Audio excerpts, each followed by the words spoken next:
will take up where we have left off. We've been focusing on the higher training and concentration, specifically how to generate serenity, and then the dhyanas, the form realm concentrations, and then the formless realm meditative absorptions. And then we talked about supernormal powers and other such things. Yeah, so today we are at the end of that section of talking about serenity from the viewpoint of the Sanskrit tradition. So there's 2 pages of instructions from His Holiness called Words of Advice. So that's, from His Holiness about the Sanskrit tradition. And, sometimes there's the feeling of, words of advice, a little bit at the end, it's a summary, we can go through it quickly, there's nothing much in it. Actually, here, there's quite a bit in it that we will get to.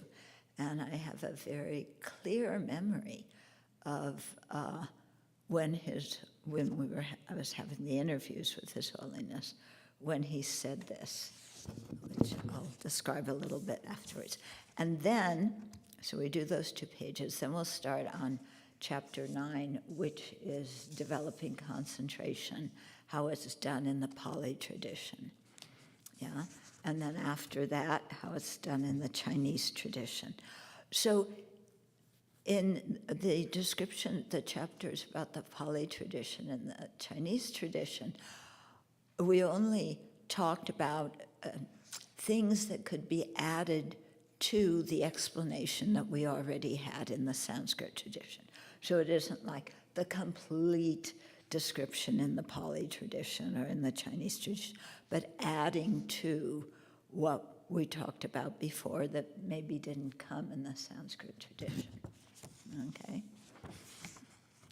But is useful and is quite interesting about, to see how different commentaries brought out different points and emphasized them. Okay, so first of all, we'll start with the chanting, and then some silent meditation, cultivate our motivation, and then go into the talk. Yeah.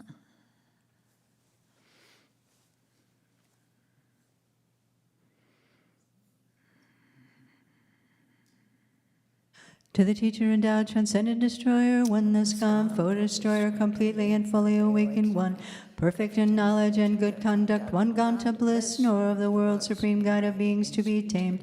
Teacher of gods and humans, to you the Buddha endowed, transcendent destroyer, glorious conqueror, Shakyamuni, I prostrate, make offerings, and go for refuge. When, O supreme among humans, you were born on this earth, you paced 7 strides and said, I am in this world. To you who are wise, then I bow. With pure bodies formed supremely fine, wisdom ocean like a golden mountain, fame that blazes in the 3 worlds, winner of the best supreme guide, to you I bow. With the supreme signs, face like a spotless moon, color like gold, to you I bow. You are immaculate, the 3 worlds are not, incomparable wise one, to you I bow. Great compassionate protector, all-knowing teacher, filled of merit and good qualities, vast as an ocean, to the Tathagata I bow. Through purity, freeing from attachment, through virtue, freeing from the lower realms. Unique, supreme, ultimate reality, to the Dharma that is peace I bow. Having freed themselves, showing the path to freedom too, well established in the trainings. The holy field endowed with good qualities, to the Sangha I bow. Do not commit any non-virtuous actions, perform only perfect virtuous actions. Subdue your mind completely, this is the teaching of the Buddha. A star, a mirage, a flame of a lamp, an illusion, a drop of dew, a bubble. A dream, a flash of lightning, a cloud, see conditioned things as such. Through this merit may sentient beings attain the state of all-seeing, subdue the foe of faults, and be delivered from the ocean of cyclic existence, perturbed by the waves of aging, sickness, and death. This ground anointed with perfume, flowers strewn Mount Meru, foreland, sun and moon, imagined as a Buddha land and offered to you. May all beings enjoy this pure land. Venerable holy gurus, in the space of your truth body, from billowing clouds of your wisdom and love, let fall the rain of the profound and extensive Dharma, in whatever form is suitable for subduing sentient beings. Vedam Guru Ratna Mandalakam Niryatayami. I take refuge until I have awakened in the Buddha, the Dharma, and the Sangha, by the merit I create by listening to the Dharma. I will attain Buddhahood in order to benefit all sentient beings. I take refuge until I have awakened in the Buddha, the Dharma, and the Sangha, by the merit I create by listening to the Dharma. I will attain Buddhahood in order to benefit all sentient beings. I take refuge until I have awakened in the Buddha, the Dharma, and the Sangha, by the merit I create by listening to the Dharma. I will attain Buddhahood in order to benefit all sentient beings.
So all of us have high regard for the bodhicitta,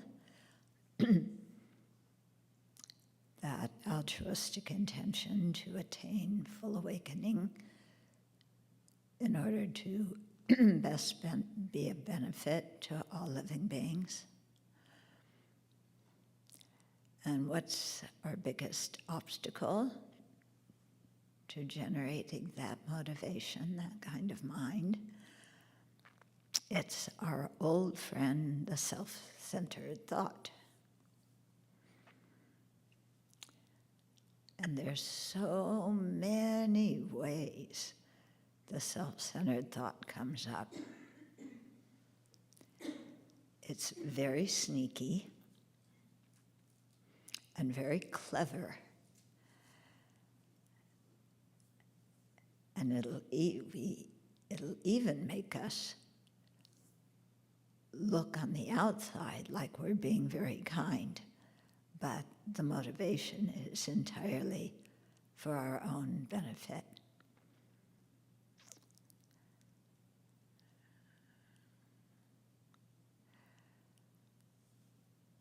So the two meditations here are quite important. One is the defects of following the self-centered thought, and the other is the benefits of cherishing other sentient beings.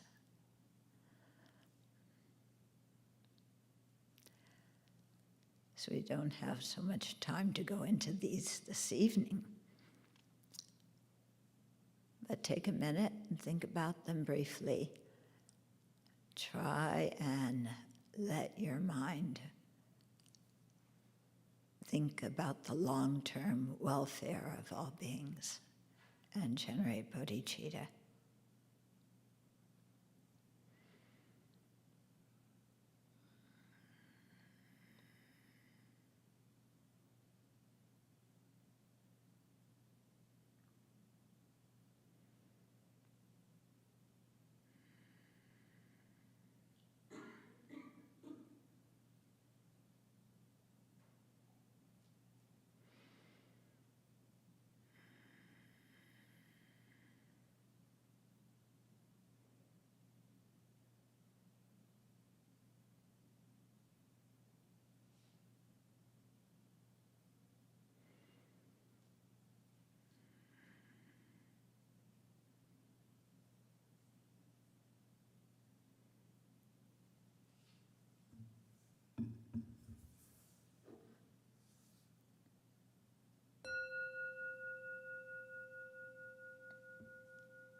So the self-centered thought is always kind of saying, I'm here, unless we don't want to be seen, in which case I'm not here.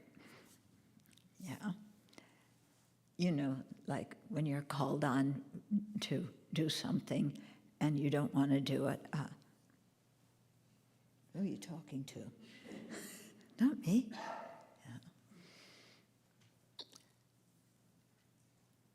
Okay, so our self-centered thought really holds us captive. It runs the show, and it makes us do the things that make us not respect ourselves. You would think that the self-centered attitude would, at least if it's focused on us, it would try and do something good for us. But it so often does some things that really ruin things for us. Yeah, because I think we all know when other people are very self-centered, yeah, that they're quite disagreeable, it affects us, we don't like them, yeah. But our self-centeredness is, people should just really respect that I have my own ideas and I do what I want to do. Right? But other people shouldn't think like that, because that's really self-centered. Yeah. Because when I want their attention, I should be able to snap my fingers and they pop up and say, yes, what can I do for you? But they don't do that. Yeah. So then when they want something from me, then I think, well, why should I do anything for them? Yeah. I'm just like you. We're all equal. I just feel like doing something else and doing my own thing, So figure, just too bad.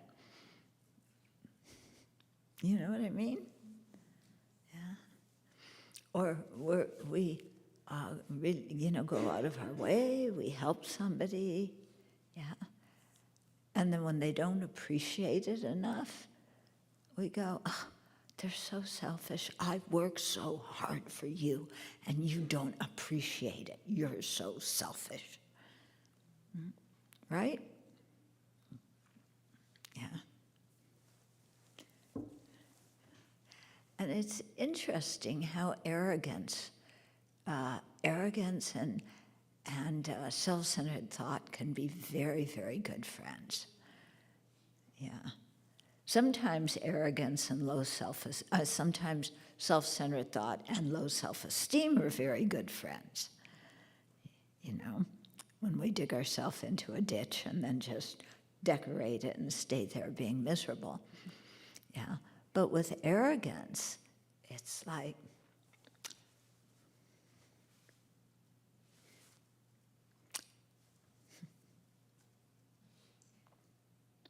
I am me. Yes, I'm sitting up higher, looking up down at all you people. Yeah, because I'm better. Yeah. Take that smirk off your face. Yeah. And that phony smile.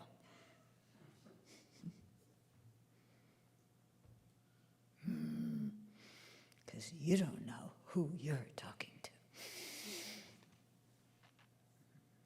So don't ask me to do anything, because I'm too good to do anything for anybody else. They should be doing everything for me, so that I can do what I want to do. And I don't want to have to think about what the community needs, what anybody else needs. That's somebody else's idea, somebody else's responsibility. That's not my department. We do everything according to departments, don't we? And rotas. So, it's not my name on the rota, and it's not my department. So I'm not going to lift even my little toe to help. I'm too good for that.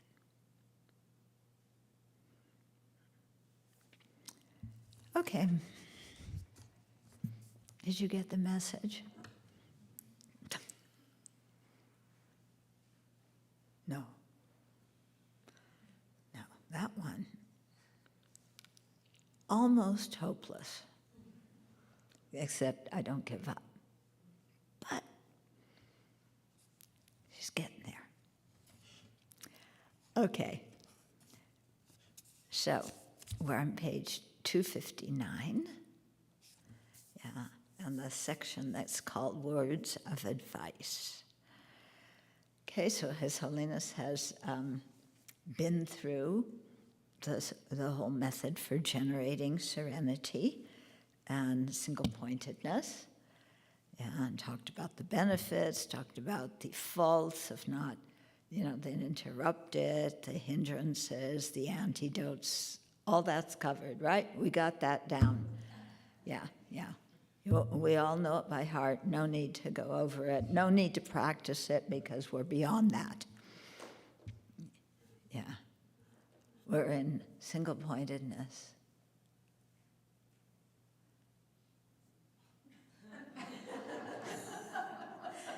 Yeah, when you're sleeping, you're single-pointed, aren't you? Yeah, no distraction. Okay, so here's, during the series of interviews with His Holiness, covered a number of different topics. And so I had been asking some questions about serenity.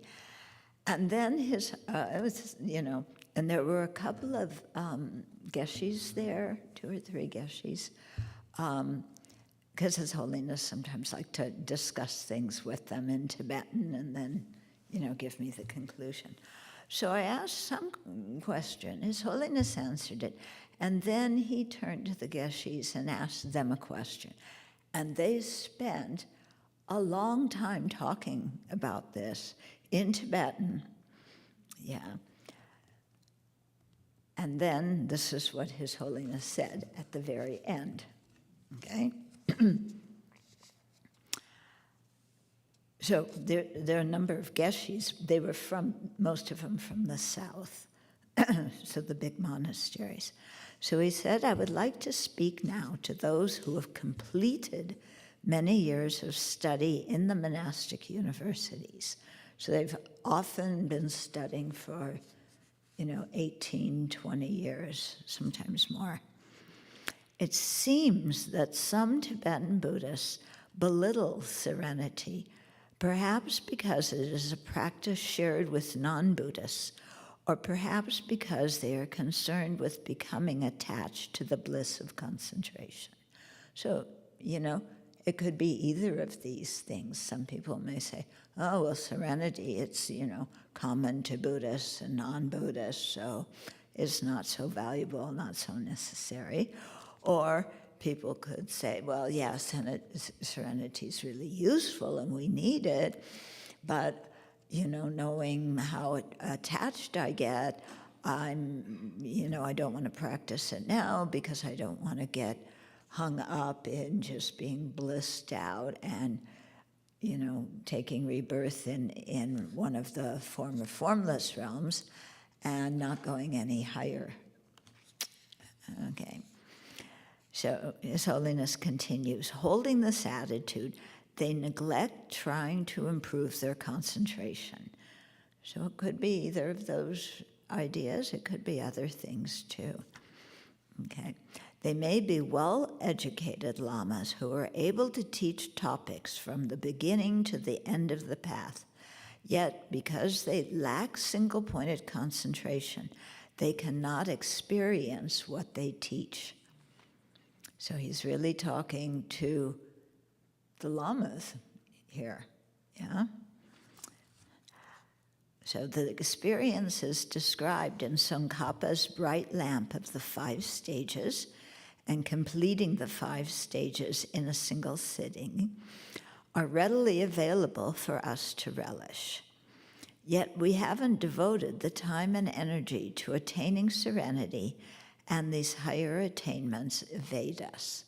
So we may read, these texts when they talk about the 5 stages. Here it's usually a tantric text talking about completion level practices, and they know back and forth and what you attain at what level and what you have to meditate on to get that, reach that level or have that experience, but they don't practice it themselves. Yeah. So I think we often do that, maybe not about highest class Tantra, but we know the antidotes to anger, the antidotes to attachment. Yet when those afflictions arise in our mind, we don't apply. Yeah, we don't apply them.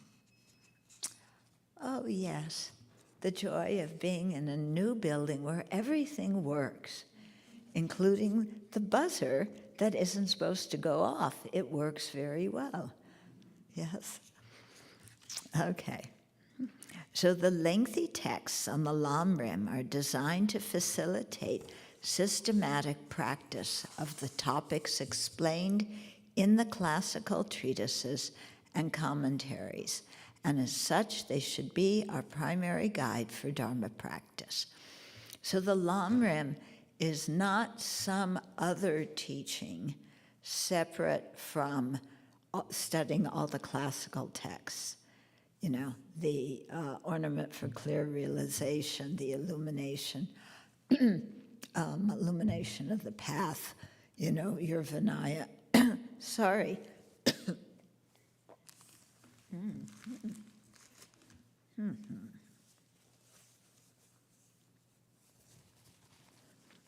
The illumination of the path, Abbey Dharma text, all those things, Lekshe Ningpo,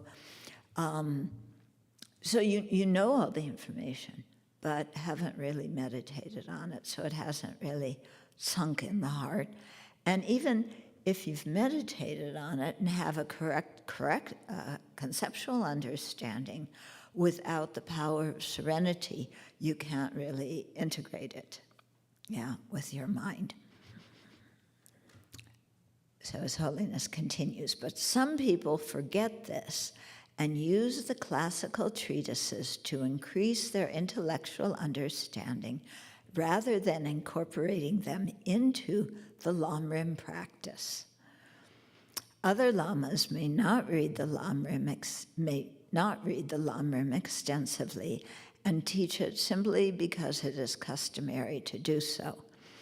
On the other hand, I have heard of some monks that meditate on the Lamrim while they study the treatises at the monastic universities.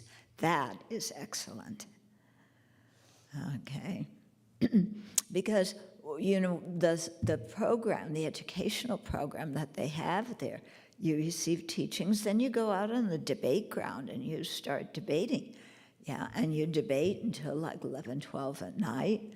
And then, you go to bed, get up in the morning, continue your memorization, go to class, and so on. And so,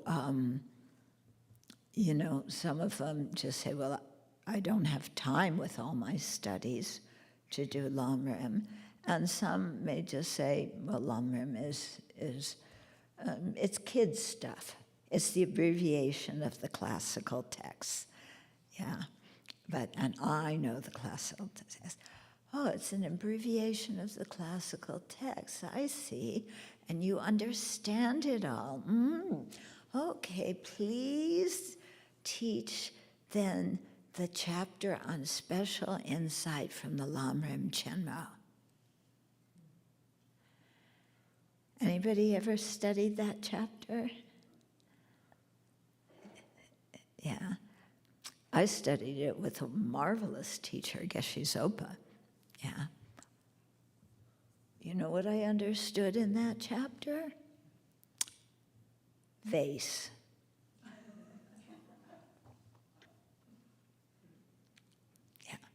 I knew what a vase was.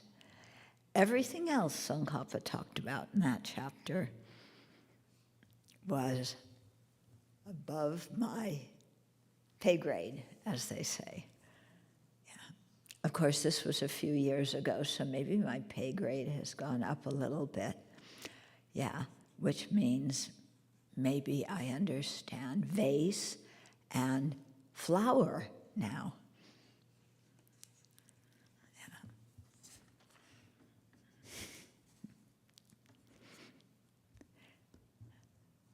In case none of you don't know what I'm talking about, vase is often the example that they use when they're describing something, either vase or sprouts.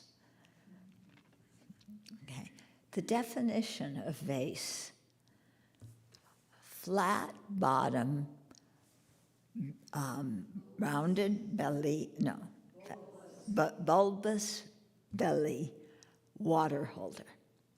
Flat bottom, bulbous, buried, water holder. Okay. So what about this? Does this fit the definition?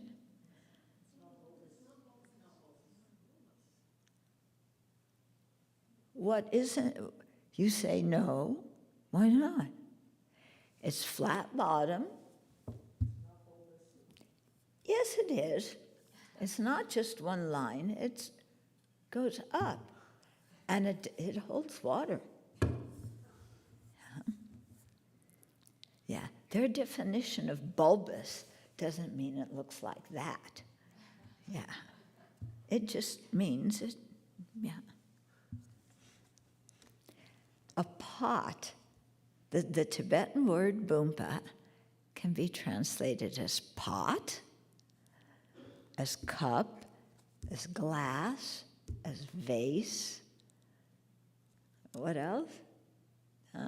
Probably, anything like that.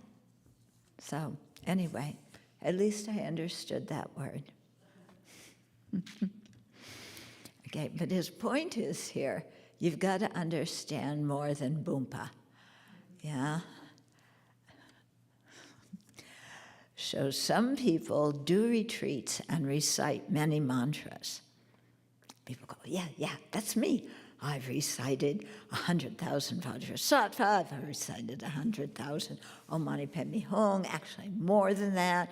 I recited, 200,000 of Tara mantra, and I recite lots of mantra all the time. I'm very holy. Okay? So some people do retreats and recite many mantras. Although this is good, practitioners in retreat should meditate on the teachings they have received. Who has mentioned that before? Where it's gone in one ear and out the other. It's direct from His Holiness, yeah? Practitioners in retreat should meditate on the teachings they have received. Yeah, so that you're not just coming to class, hearing something, going away, forgetting it, but should really contemplate it. Yeah, try and understand. The autobiography of Jamyang Shepa, one of the great lineage lamas, relates that he did retreat on the 173 aspects of the three knowers as taught in the Ornament of Clear Realization. Yeah. Now, when you study that 173, there's a lot of lists in it, there's a lot of definitions, there's a lot of words you don't know, and sometimes you go, why in the world are we studying this? But it's because it's laying out the path and different things that Shravakas realize on the path, solitary realizers realize, bodhisattvas practice, okay? Yeah, so Jamyang Shepa, that was Jeffrey's favorite one. Yeah, we've studied some of his texts. Yeah, so he did a retreat on the 173 aspects of the three knowers. Yeah. So he found a way to think about that in terms of his own life and make it something tasty, so it wasn't just a bunch of lists. Yeah, because he, went deeper into it.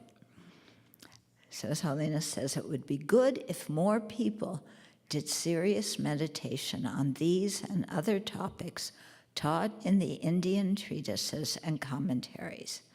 So he's really encouraging that people not only do more analytic meditation on these topics, but also more develop serenity.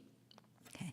Now, this doesn't mean that now, starting tomorrow morning, we all have to transform our transform our practice and pull out a list of the 173 aspects of the three knowers. It doesn't mean that, but it does mean whatever we are learning, especially hearing teachings on, we should think about. And when afflictions arise in our mind, apply the antidotes to them. The disciplinarian of one monastic university suggested that periods of silent meditation be incorporated into the daily prayer sessions and pujas, and I enthusiastically agree. Now, you may be scratching your head and say, well, don't they already have periods of silent meditation? No. Yeah? And you see in the Chinese tradition, when you go, people love chanting. So in a group, what do? You chant. Yeah. And so they may chant different texts, different sadhanas, the names of the Buddhas, so many different things. But, you know, His Holiness has often said that we should really stop at certain points in the chanting and meditate. Yeah. Okay, so he said, I enthusiastically agree to incorporate daily prayer sessions and pujas, and, you know, incorporate meditative sessions in those. Pabonga Rinpoche used to remain in silent meditation on emptiness at the point of taking death as the path to the Dharmakaya when he did deity yoga practices. So some of you know what I'm talking about.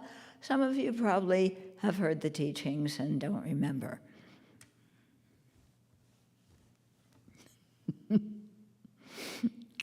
I have advised Namgyal Monastery to do this as well. Instead of chanting, everything becomes empty, and within emptiness arises ... in the same breath.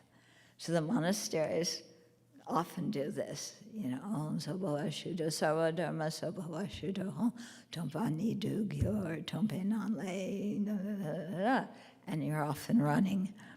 And he says, actually, we need to stop there and meditate on emptiness. Our monasteries must produce people who are accomplished meditators as well as still skilled scholars. So I think that's about the Abbey too. You know, we're in our formative stage as practitioners and as a community, but what we would like to develop in time, in terms of our own practice and in terms of what happens at the Abbey, is you know, to be able to produce accomplished meditators and skilled scholars. Yeah. To this end, I suggest that monastic institutions establish some colleges for meditation practice. So the large monasteries have different administrative departments. They're broken down into different colleges. Yeah. So you have, you know, you have Drepung Losaling and Drepung Gomang, Sarah J and Sarah May, like that. So His Holiness is saying, you know, there could be another college that really specializes in meditation, both analytical and serenity meditation. Yeah, so this is quite important here. You know? I also appeal to the new generations of monastics to put more effort into gaining personal experience of serenity and insight in order to preserve the realized Dharma and benefit sentient beings. Yeah, so when we study and learn, you know, the conceptual part of the path, you know, that enables us to sustain the transmitted Dharma, yeah, but the realized Dharma is what exists in people's mind that arises through their own practice of what they've learned in the transmitted Dharma. Okay, so we just finished chapter 8, now chapter 9, concentration in the Pali tradition. So within the Pali tradition, there are various approaches to the development of serenity and insight. According to the Majjhima Nikaya commentary, serenity includes the 8 meditative absorptions that are the basis for insight. Okay. Some teachers advocate cultivating serenity and insight separately and combining them afterwards. Of those, some emphasize developing serenity first, followed by insight, while others teach insight first, followed by samadhi. Still other meditation masters instruct their disciples to develop serenity and insight together. Teachers also have different preferences for meditation objects. Okay, so when I went to Thailand, to do research for, these sections of the book, I had the idea, because I had Theravada friends and had talked with them, that, everybody did meditation on the breath, and all teachers taught the same thing, so the same meditation technique. Yeah. Well, even in the Tibetan tradition, that doesn't happen. Different teachers have different things that they emphasize and different approaches to go into the topics. So similarly in the Pali tradition, yeah. So there's not just one way of doing meditation.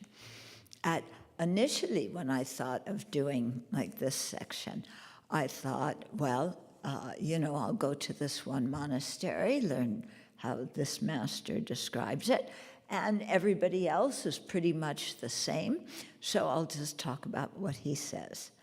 Yeah.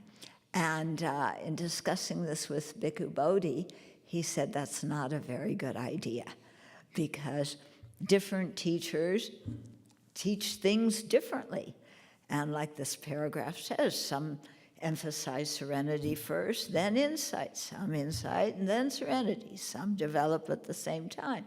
Some say when you're doing breathing meditation, place your attention at the upper lip and the nostrils. Other people say when you're doing it, place your attention on your abdomen.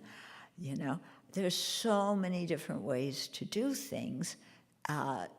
So he said Bhikkhu Bodhi said it's much better look at the scriptures and what the Buddha taught and describe that. So that's what I wound up doing, yeah. Of course, I think most of the meditation people and the teachers in the Theravada countries, they've studied the scriptures, yeah, so they know these things. But there's also lineages of instructions passed down from one teacher to the next according to what, the teacher has found useful or illuminating in their own practice. Okay. It is important to train in samadhi under the guidance of a qualified teacher and not to do those practices on our own. But I'm a very intelligent person and I really want to learn and I want to do it quickly. I can't travel anywhere else. So, can't I just pick up one of these books and read it and follow the instructions? Well, you can do that. Maybe start and learn a little bit. But when you have questions, can you ask the questions to a book? No. So who are you going to ask the questions to? AI. Yeah, AI is, the heavenly Buddha who will know all answers. Yeah? I wonder what AI would say. Yeah? And do you think AI, who knows more, AI or your spiritual mentor? Well, AI has had all the scriptures fed into them. AI knows everything. Okay, so do your prostrations to AI, make offerings. Sit at the feet of AI. Yeah. And who's your guru? Yeah. Well, that all the chatbots have names now. So your guru is, Geshe supercalifragilisticexpialidocious. Yeah, and I learned samadhi from him. Yeah. So be careful. I mean, this is what is, that we really need now, our discriminating awareness more than before, so that we don't just become slaves of AI and believe everything AI says. Yeah, that can be quite dangerous. Yeah. Be interesting. AI, what can I do when I can't concentrate? Yeah? Oh, you asked AI that question? Okay, what did AI said? Well, I asked it, I'm stuck in my meditation practice. What should I do? And I promised this wasn't a real question. This was just to see right now what it would say. Oh, yeah, I see. Right. Okay, yes. And what did AI say? It actually gave a very, very long answer. Mm-hmm. And it's interesting in that it was saying, oh, you could switch from meditating on the breath to meditating on sound, or metta, loving kindness. So it's kind of taking a very general approach here. I didn't say it was Buddhist meditation. It didn't mention finding a teacher. It did mention turning to an app or YouTube. Did it recommend which app to go to? No, it's okay. I just needed yes or no. You don't need to tell me. It did mention some specific teachers to listen to, and I'm sorry, you're not listed. The other Chodron is listed. I'm sorry. The other children. The other. So yes, I'm a little disappointed because I was hoping it would tell me to just go talk to my teacher rather than give me advice. But it didn't. So No. you need to tell AI, that they recommended you to somebody who wasn't already your teacher. Okay. I'll have a long, detailed conversation with it. Yes. And that, if your previous teacher was Mickey Mouse, they should have recommended you go to Mickey Mouse and ask your questions. Okay. No. Yeah. And AI will say, yes. M-I-C-E-K-E-Y. Okay. Oh, you're typing that good. You'll remember it. Okay. Okay, so the first section here is objects of meditation. So we'll go through this. You may want to look back at when we talked about, in the Sanskrit tradition, objects of meditation. What? The last paragraph, you didn't finish the last paragraph. I didn't finish. We got off on that. Oh, yes, I did. Okay. So it is important to train in samadhi under the guidance of a qualified teacher and not to do these practices on our own. Working with the mind is a delicate venture, and without proper guidance, it is easy to go astray. A good meditation master who understands the various experiences that may arise in meditation will be able to steer you in the correct direction and confirm your progress. This enables you to practice free from worry and prevents taking unnecessary detours on the path. Okay, so objects to meditation. Depending on the disciple's temperament, a meditation teacher usually describes one of 40 objects for the cultivation of serenity. Okay, there are 6 kinds of temperaments. So they are those people who are the temperament of being angry, confused, faithful, intelligent, speculative, and scattered. Which one are you? All of them. Scattered. Okay, how many are angry? Angry disposition. Okay, confused. Faithful. Intelligent. Speculative. And scattered. Oh, scattered one. What? Oh, we forgot attached. Well, it's not listed in here. Oh, it's the first one. Yes, attached. Oh, we have that problem too. Imagine that. Yeah. These temperaments depend on a person's habits and the balance of humors in their body. Okay, so probably having to do with the airs, the lung in your body, and then of course habits. Yeah. But what are habits? We think of habit as, oh, I have a bad habit. Yeah, it is cast in concrete. Yeah, it's so hard to change. My bad habits are concretized. What is a habit?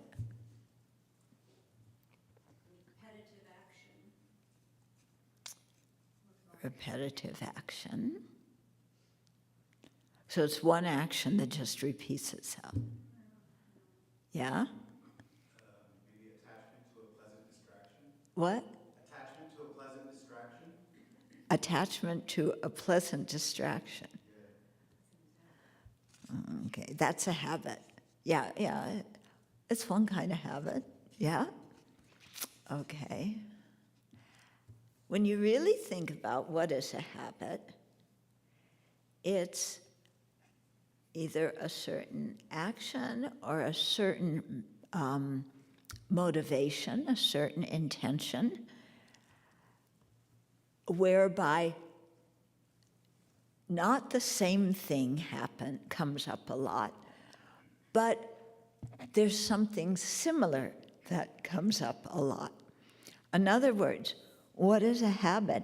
You can't say it's one thing because it's a series of events that are not the same but have some similarity. So if you think like that, what you're doing is deconstructing your habit and being able to see how it's empty of inherent existence.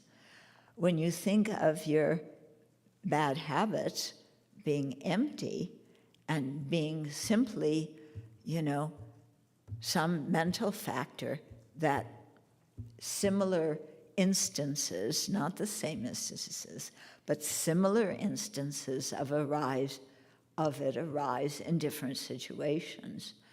That feels totally different than thinking of your habit as cast in concrete and therefore difficult to change. Doesn't it? Yeah. So try that sometimes instead of saying, oh, I'm just like this, as if, there's one personality trait that never changes and it is always there.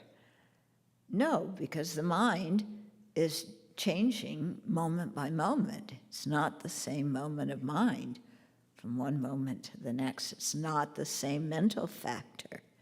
Or it could be a similar mental factor or a different gradation of a mental factor.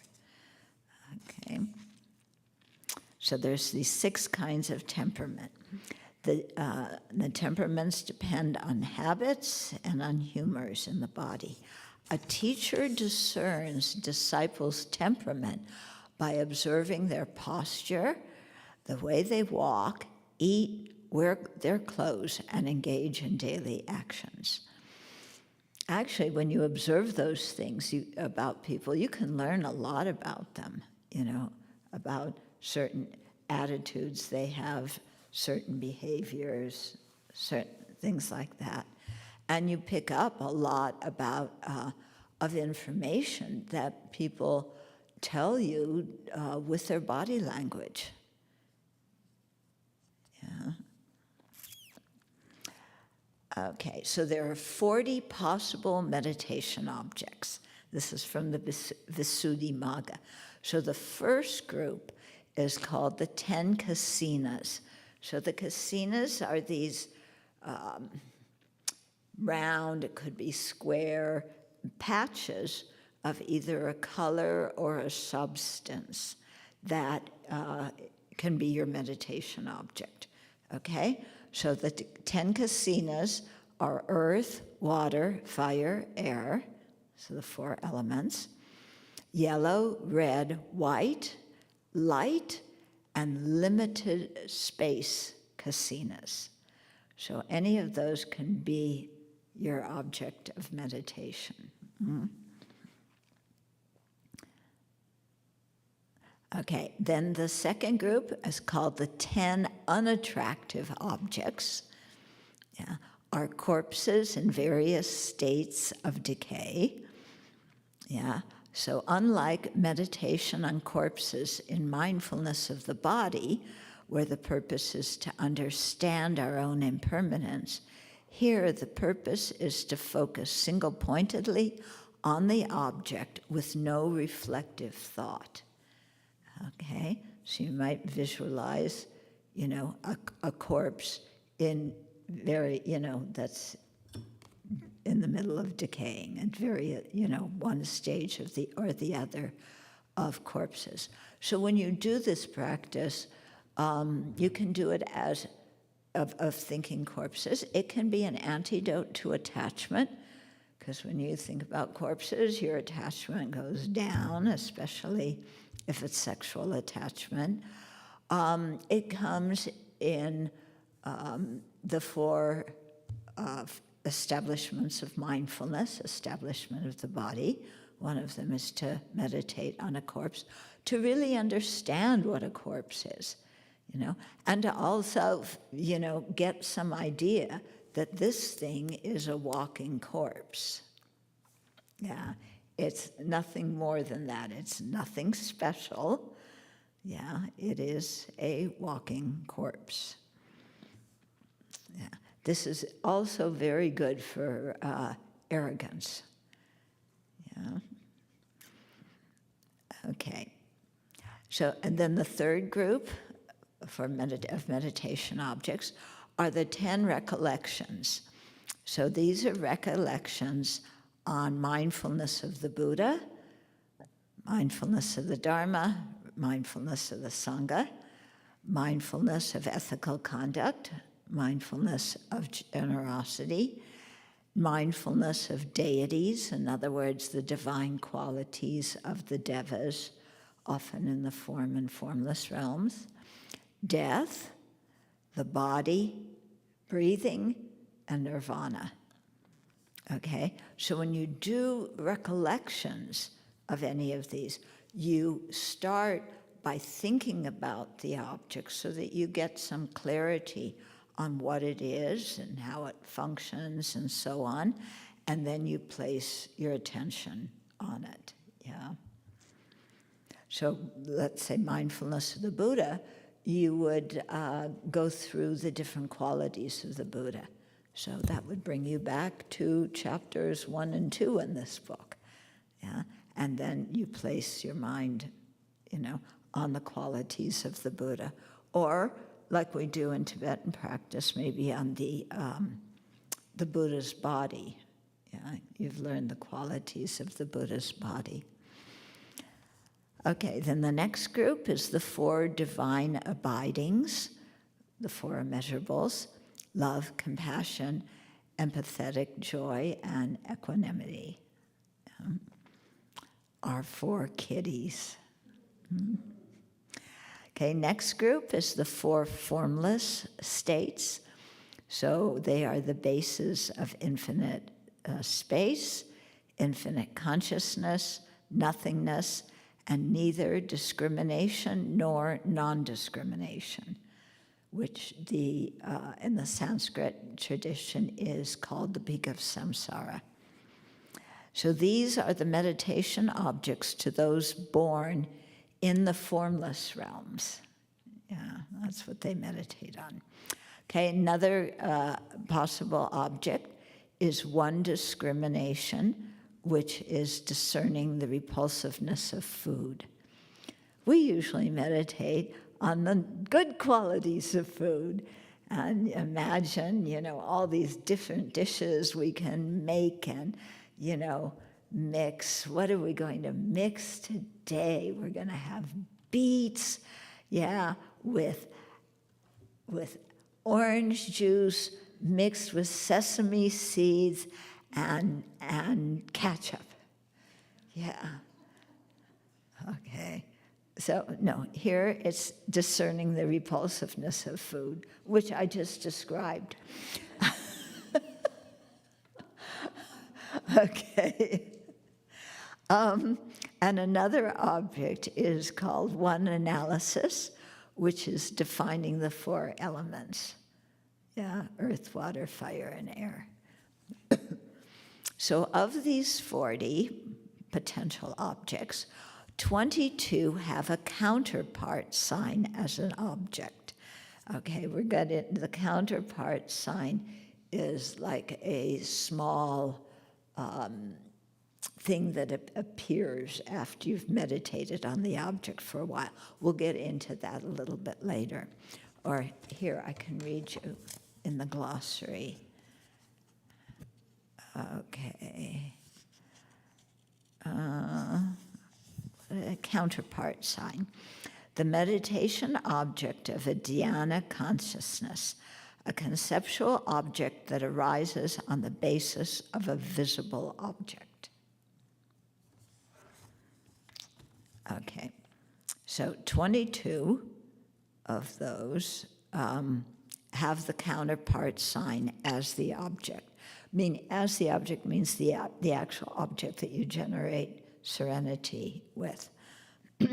So those 22 are the 10 kasinas, the 10 unattractive objects, which must be the corpses, the decaying corpses, when it's blue, when it's black, when it's red, when it's mushy, Okay, mindfulness of breathing and mindfulness of the body. This means the actual object, when serenity is attained, is the counterpart sign, a clear, luminous mental image or conceptual appearance, which is an object only of mental consciousness. Okay. So although we may begin by focusing on the breath, for example, the breath is not the actual object perceived in states of deep concentration. The sign, or nimitta is. Okay, so you start out with the breath. It's a gross object, it helps you to concentrate on the body, when it's a physical sensation. For some people, it can be easier to come and concentrate on that, but it's not that you get into single-pointed concentration and the object is your breath. Inhale, exhale, inhale, exhale. It's not that. Of these 40 objects, the 8 recollections, or 8 of the 10 recollections, so omitting mindfulness of the body and mindfulness of the breathing. Okay, so the 8 recollections, the discrimination of the repulsiveness of food, and the defining of the 4 elements bring access concentration. So access concentration is serenity, and access concentration comes before entering, especially the first dhyana. If you remember that each dhyana has preparation stages that you do, so the one for the the first dhyana is usually called, when you attain that, that's usually called access concentration. Okay. All the other objects will bring full absorption, which means into a dhyana. Yeah. Any of the kasinas is a condition for cultivating the first 5 superknowledges. That's interesting. A beginner initially apprehends the various objects in different ways. All the kasinas except the air kasina are initially apprehended by sight. Yeah. So, for example, the earth kasina is a round disc made of clean clay about 4 fingers wide. It is put on a piece of wood, and it is braced up and placed on a board in front of the meditator. So you look at it with your eyes, and then you close your eyes and recreate a conceptual appearance of it, okay? So that's how you're meditating on that. But it's interesting because they really have you start out a lot with looking at objects and then going from that into something that's just with your mental consciousness. Yeah. So, years ago, the great fad, was meditating on candle flames. Yeah. Any of you do that? Yeah. You sit down and you look at a candle flame, and because you have no idea what concentration is, and because AI didn't exist then, you were totally lost, and you thought you understood what it was about. Yeah, and you think, okay, I just stare at this candle. Don't blink.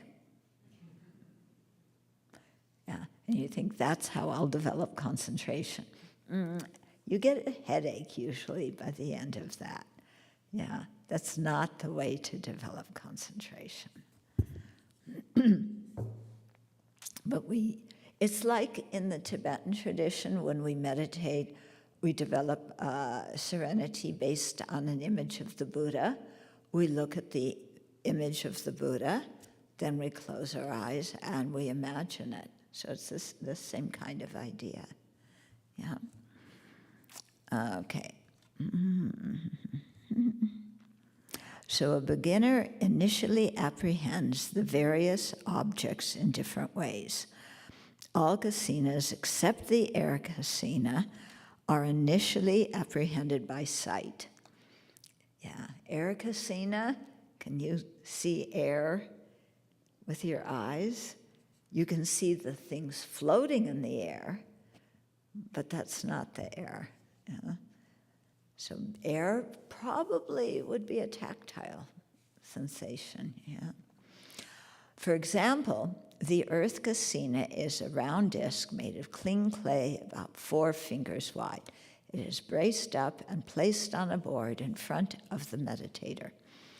The 10 unattractive objects are also first seen by the eyes. In previous times, meditators went to charnel grounds to view these, because when somebody died, they would just throw the body in a charnel ground. Yeah, unless you were the spouse of an emperor, in which case they'll build the Taj Mahal for you. Yeah. Everybody else went to the charnel grounds. Yeah, where the animals came, and the animals would gnaw on the bones and eat the flesh. So the body's innards are known by hearing descriptions of them, or going to a autopsy, which the Theravada monks do. The breath is apprehended by the tactile consciousness. You feel the sensation on the upper lip or in the nose. The air kasina is apprehended by sight and touch. So touch, you feel the air. Sight, probably because you see things flying in it, so you have a conceptual idea of what must be making that happen. Okay, and the remaining objects by hearing a description of them. Beginners cannot apprehend the divine abiding of equanimity or the four formless states. Only experienced meditators are able to engage with those objects. Okay, so the 40 objects can be correlated with various temperaments. If we are aware of our overall temperament, we can get a sense of the type of object that it would be most beneficial for us to focus on. If we have a lot of attachment, using the 10 ugly objects, okay, the corpse at various stages of decay, and the body, thinking about the insides of the body, and the outside too. The outside can be pretty ugly and gross and smelly as well. Okay, if we have a lot of attachment, using the 10 ugly objects and the body is helpful to reduce attachment and focus the mind. If we suffer from anger, the 4 divine abidings and the 4 color kasinas are useful. Well, clearly we understand why the four immeasurables would be good if you have a problem with anger. And they really help, they help so much. As well as the Lamrim meditation on the kindness of sentient beings. Yeah. Okay, those who are confused or scattered find the breath a helpful meditation object because it's something that is easy to find and settles your mind in your body. Someone inclined towards faith will find the first 6 recollections riveting. Yes, they would want to, meditate on the qualities of the Buddha, Dharma, Sangha, generosity, ethical conduct, these things. And you can see when you, meditate on those objects, it really changes your mind and it increases your faith because you see the good qualities of those things. Someone inclined towards faith, will find the first 6 recollections riveting. Okay, then the recollection of death, nirvana, and the meditation defining the 4 elements, and the repulsiveness of food are useful for the intelligent. Okay, and then the other kasinas and the 4 formless states can be used by all. Yeah, even though it said that the 4 formless ones, only experienced meditators are able to engage with them. So you wouldn't use that as your beginning practice. Before going to a quiet place to practice, we should fully dedicate ourselves to the Buddha. Yeah, thinking, I give my life to the Buddha. Do we do that? Yeah.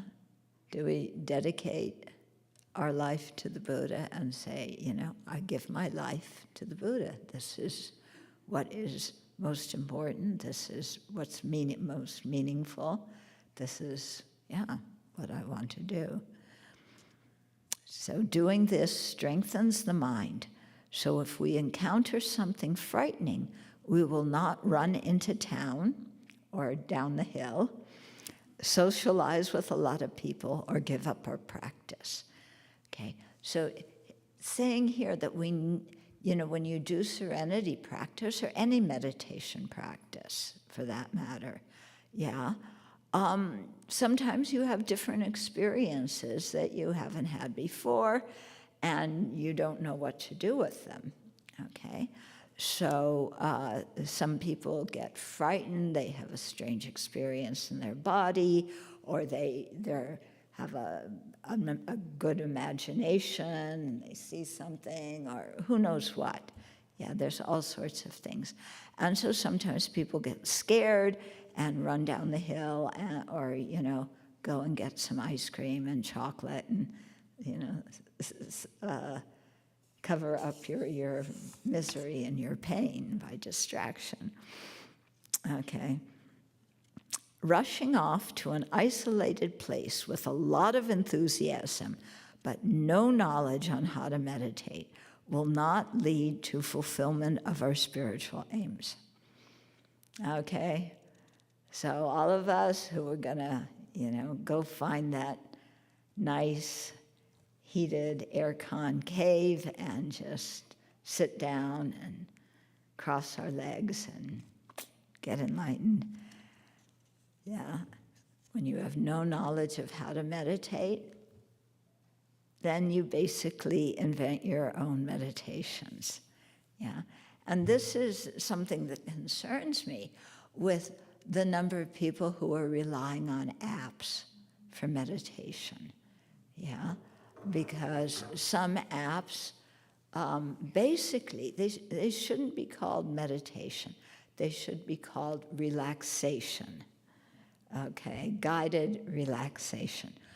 Because they tell you put on your favorite music that's soothing, lie down on something soft and comfortable, close your eyes, dream of something beautiful, something you've always wanted, and let your mind relax. And that's, you've paid your $99.95 to get your app tape with that instruction, and you assiduously follow it, thinking that you're meditating. But that's not real meditation. It's helpful for people, it can help them relax, but it's not what in Buddhism is called meditation. I had an interesting experience along that line one time, because in 1990 there was a Jewish delegation that went to Dharamsala, and I went there, and I didn't get to go in the sessions they had with His Holiness, but in the other sessions I talked to some of them and learned about what they do and so on. Hold on a second. I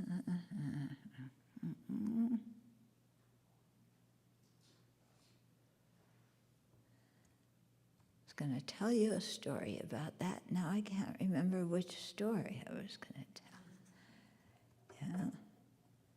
Yeah. It'll come. Facing a certain direction? What? Okay. Now I know a reason why not this room, because I can't hear when other people make comments and ask questions.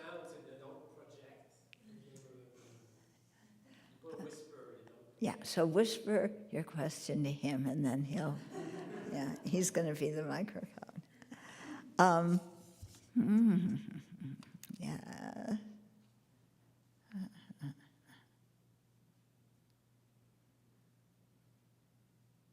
Oh, now I remember. Okay, so one of the rabbis, Rabbi Salman, he was a very well-known rabbi because he did a lot of New Age kind of things, and his wife did it as well. So I went to visit them one time, and she said she does guided meditations. So she said, would you like me to guide you in a meditation? So, okay, let's see what kind of things they do. Yeah, so I forget if I lay down or sat up or whatever. Oh no, I think I was laying down. And then she would ask me a question. She would say like, okay, imagine you're on the beach, and it's beautiful and sunny and the right temperature. And so, you imagine that. And then, everything around you is nice and your belly is full, but not too full. She sets this whole stage. And then, and then the water, since you're lying on the beach, the water is coming up. And so the water, is going to, this is going to purify you. Yeah. So, of course, I was a California girl. I thought of my days on, the West Coast beach. Okay. And so then she's saying, okay, so the water comes, and it comes in your feet, and then it leaves very gently, and then it comes again, it comes up to your knees, and it purifies, any kind of karma or any discomfort, and then it gently flows out. And so she was starting to do this, starting with the soles of my feet, working up. Okay, so after about 3 things like this, I said, wait, this is not working for me. Yeah? And I said, I was imagining salt water from the Pacific. When I'm on the beach, that's what comes. Well, salt water from the Pacific, I don't see as something clean and purifying. Yeah, it's not. And I say, and I told her, in Buddhism, what I am I'm used to visualizing like the Buddha on top of my head and light and nectar coming from the Buddha and coming down into me and purifying. And so I said, I told her, first of all, the ocean water doesn't work. And also, being purified starting with the bottom of your feet, that just was weird. I said, I'm so used to the Buddha on the top of your head and the light and nectar coming down. And the light and nectar is very pure. Yeah, and there's no seaweed in it. It doesn't taste like stinky ocean salt water. Yeah, there's no waves crashing on your head. I mean, I love the beach when, you go to the beach, but when that was not, for me, the object of meditation. So my point in telling you that story is that people have different things that they call meditation that from a Buddhist viewpoint, we wouldn't call meditation. We would call it, relaxation or creative guidance or something, Okay. So I'm going to read this paragraph again because it's important. Before going to a quiet place to practice, we should fully dedicate ourselves to the Buddha, thinking, I give my life to the Buddha. Doing this strengthens the mind, so if we encounter something frightening, we will not run into town, socialize with a lot of people, or give up our practice, which is what people often do if they have an unusual experience or if the attainments don't come quick enough and they want quick attainments. Okay.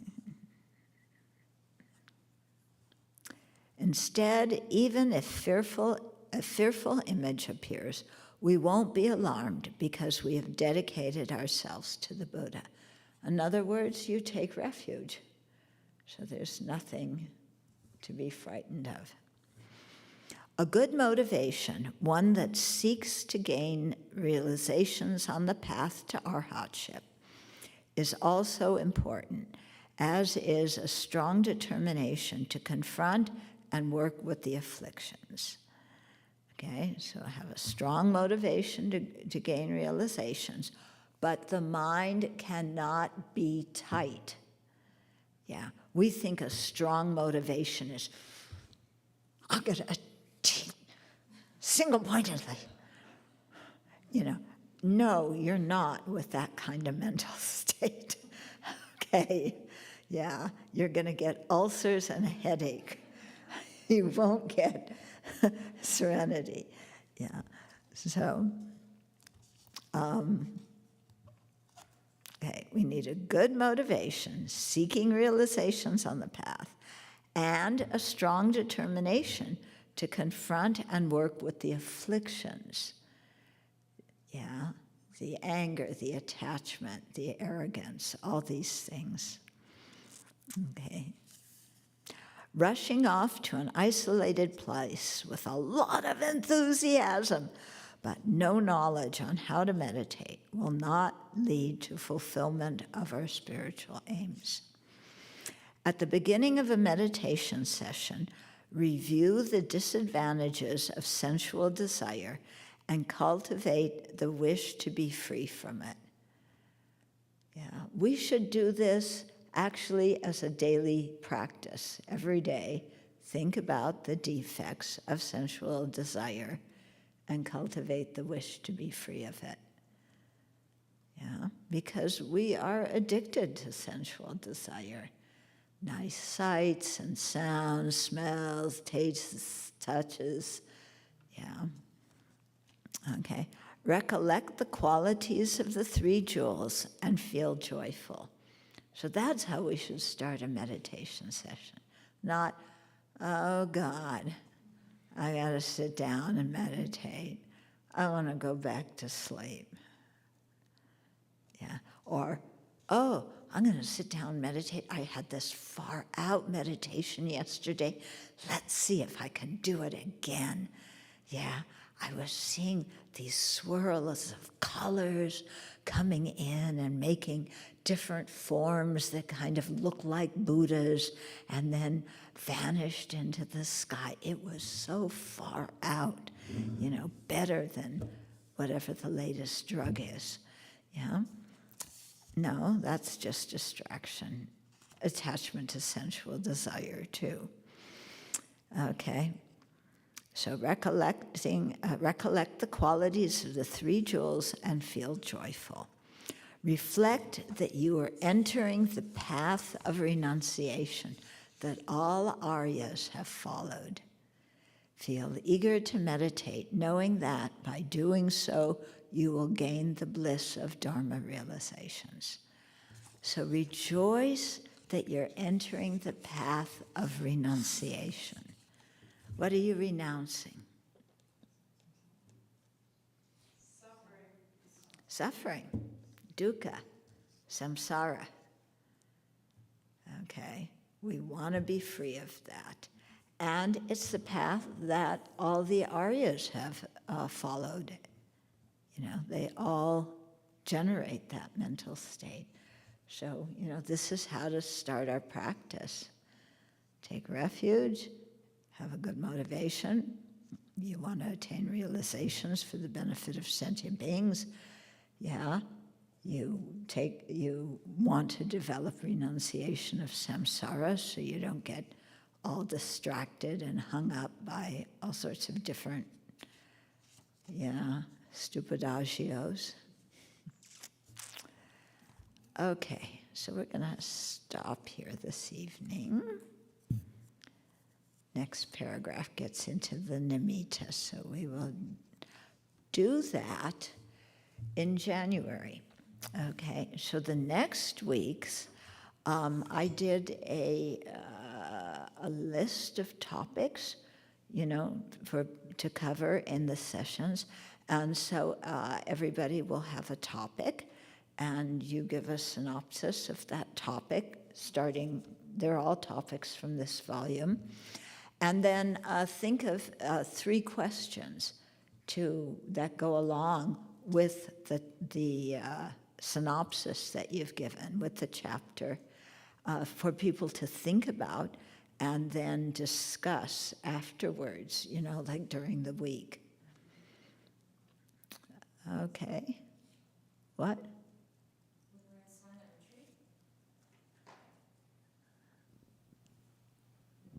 Aren't we going to be in silent retreat?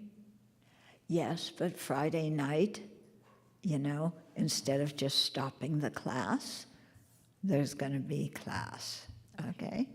Yeah, there's people online who want to watch, but having class will help you in your retreat because you're going to be reviewing all the things that you should be meditating on. Okay. Okay, so any questions or comments? Yeah. Of the objects, I was a bit confused about the recollection of ethical conduct and generosity in this context. That certainly there's the analytical meditation about ethical conduct and generosity. Okay, Yeah. that makes sense to me, but I don't know what it would look like to then use that as the object of a meditation Yeah. for You single-pointedness. would do the analytic meditation on that, and then from that you get, it's not a visual picture you get, but what you get is a feeling of, I want to be generous. And generosity is really, generosity creates so much good and happiness in this world. Yeah, so that kind of thing would come up and you would focus on it. That's my understanding anyway. Mm-hmm.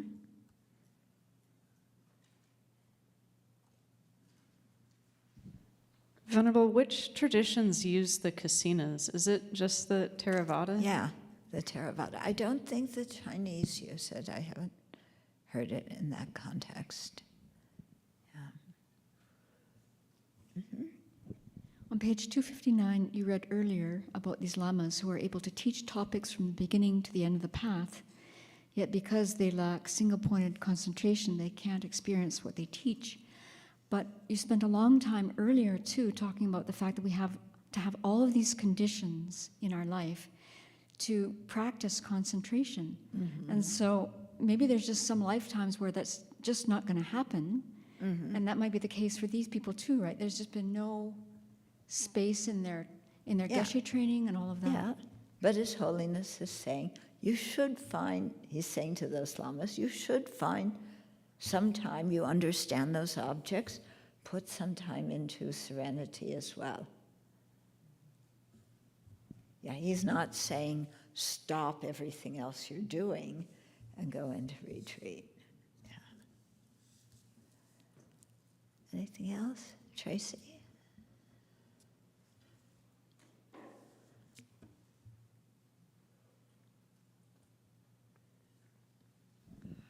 Is it common or possible for someone's temperament to make a big change in their lifetime? Or A big change?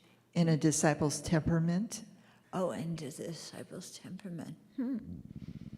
There could be.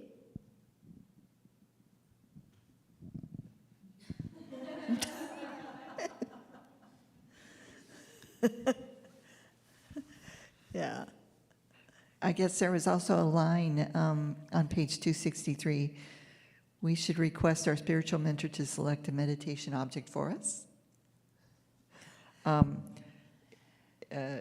Is that something a person does right away, or do they wait till they practice a while? I think sometimes at the beginning people can just meditate on what feels comfortable to them of these, or you get specific instructions how your teacher starts everybody off.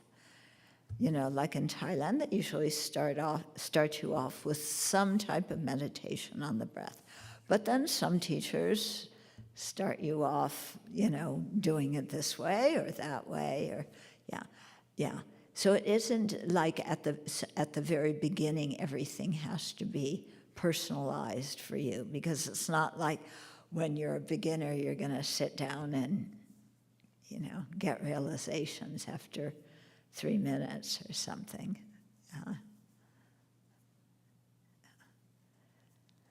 Okay, so we will stop here.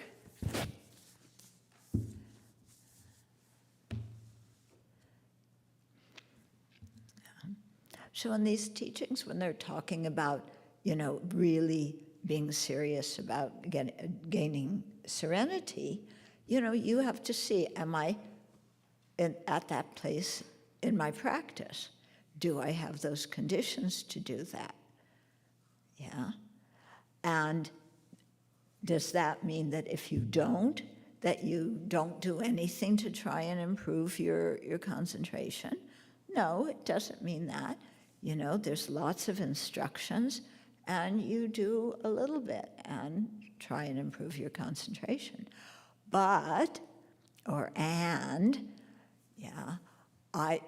the way I like to recommend people, I think what you should really focus on at the beginning is the mind training teachings, that help you figure out and learn how to deal with different situations and different emotions that arise. Because this is what really knocks people around is, some powerful emotion comes up and then you just fall apart. Or you get totally distracted or who knows what. So I think, that is something to really, that and ethical conduct. And the two go together. Because if you practice ethical conduct, you're going to be taming some of those crazy emotions too, and having to apply the antidotes. So those thought training and ethical conduct are good marriage. Okay, let's dedicate.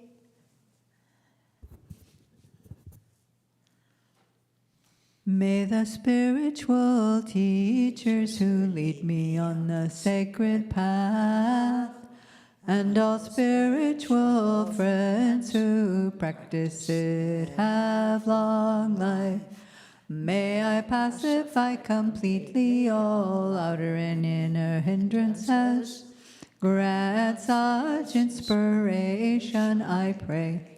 May the lives of the venerable spiritual mentors be stable, and their virtuous actions spread in the 10 directions.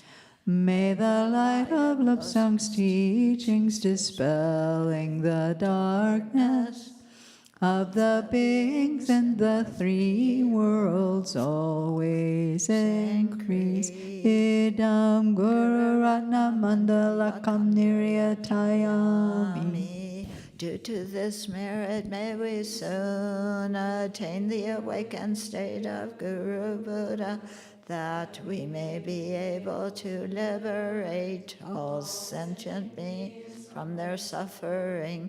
May the precious Bodhi mind not yet born arise and grow. May that born have no decline, but increase forevermore in the snowy mountain pure land. You're the source of good and happiness, powerful Tenzin Gyatso Chenrezig. May you stay until samsara ends. May the deeds of explaining and practicing the Dharma, done by groups supporting the teachings and their upholders, who spread the view of dependent arising and non-violent actions in the 10 directions, and especially at Sravasti Abbey in the West flourish. So I would like to request, when it's just us doing class, let's do it in the Posada room. It's much, this is for when it's a huge audience. And also, in this room, when the chant leader, at least where I'm sitting, all I hear is the chant leader's voice. I can't hear anybody else's voice. And it's so nice to feel like you're part of a group when you're chanting.